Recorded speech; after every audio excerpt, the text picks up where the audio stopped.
ತುಳುನಾಡಿನ ಕಾಡಿನಲ್ಲಿ ತ್ಯಜಿಸಲ್ಪಟ್ಟ ಮಗುವನ್ನು ದೇವರು ದತ್ತು ತೆಗೆದುಕೊಂಡರೆ ಏನು? ಹೌದು, ಕಾಡಿನಲ್ಲಿ ತಾಯಿಯಿಂದ ಬೇರ್ಪಟ್ಟ ಮಗುವಿನ ಕಷ್ಟವನ್ನು ನೋಡಿ ತಾಯಿ ದೇವಮಾತೆಯು ಮಗುವನ್ನು ಕೈಲಾಸಕ್ಕೆ ಕರೆತಂದಿತು. ಕೈಲಾಸ ಪರ್ವತದ ಹಿಮ ಪ್ರದೇಶದಲ್ಲಿ ಸಂತೋಷದಿಂದ ಓಡಾಡುತ್ತಾ ಬೆಳೆದನು. ದೇವಮಾತೆಯು ತನ್ನ ಮಡಿಲಲ್ಲಿ ಆ ಮರಿಯನ್ನು ಬೆಳೆಸುತ್ತಿದ್ದಳು.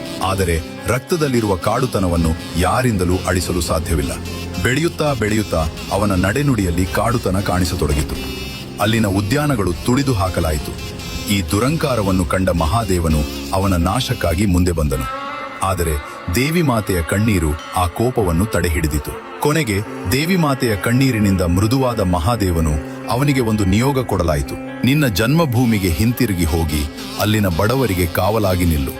ಹೀಗೆ ತನ್ನ ಜನ್ಮಭೂಮಿಯಾದ ತುಳುನಾಡಿಗೆ ತಿರುಗಿ ಬಂದ ಕಾಡುಹಂದಿಯು ಕಾಲಕ್ರಮೇಣ ಪಂಜುರ್ಲಿ ಎಂಬ ದೈವಿ ನಾಮವನ್ನು ಪಡೆದು ತುಳುನಾಡಿನಲ್ಲಿ ನೆಲೆಸಿತು. ಗೊತ್ತಿಲ್ಲ ಶಿವನೇ ಭಕ್ತಿದಾರೇನು